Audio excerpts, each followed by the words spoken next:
Hi there, my name is CJ Mexico with another unboxing. I'm here with the Alex Gundam, the Gundam NT1, the precursor to the new Gundam. I think the RX Z, if I'm not mistaken. But I'm not really going to deal a whole lot with box art, as you guys know. I'm not too big a fan of it discussing the box. I like discussing the kit, so I can kind of get right into it, just keeping it short and sweet. Looks like we've got a pretty awesome detail marking. So we've got some stuff about what this kit has. It's got all the armor plating, which is optional. Some cool action shots.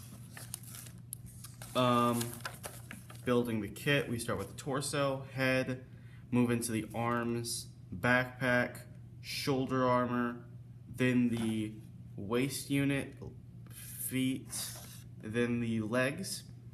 Then it shows us how to build the equipment and attach it, and attach all the armor platings. So, got some painted stuff. This kit is from 2004, so I'm going to spend a ton of time on it.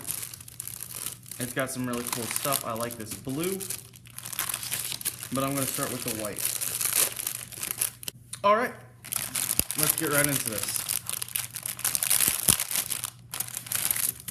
So, these are two separate runners. They're not copies. This is B2 and B1. So let's start talking with B1. We've got most of the, let's see.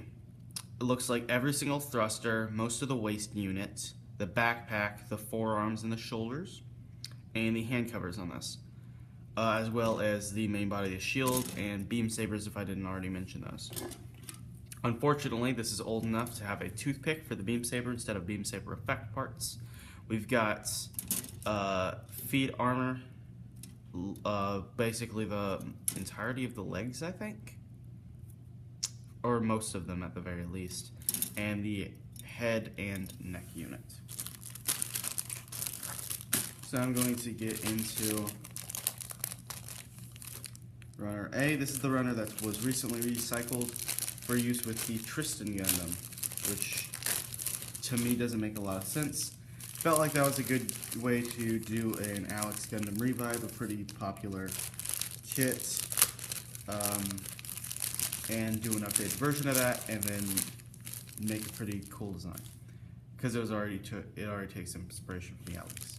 So, talking about runner A, we've got this really cool, kind of not quite purple, not quite gray, that a lot of these early 2000s kits used for frame. We've got this really cool ball mechanism for the cockpit, some of the early designs for the new type stuff.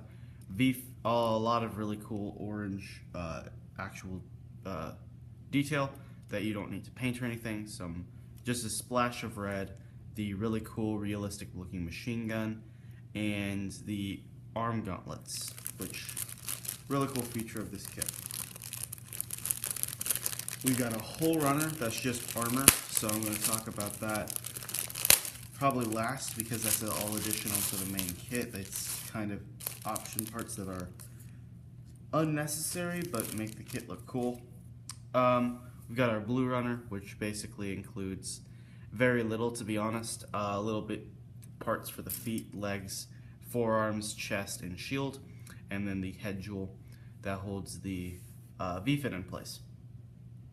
Other than that, there's not a whole lot to talk about with this runner, so I'll just move right into the armor. It's got this really cool, not quite gray look. It's a dark shade of a gray, but it's not really quite gray, but I'm sure that doesn't make a whole lot of sense on camera.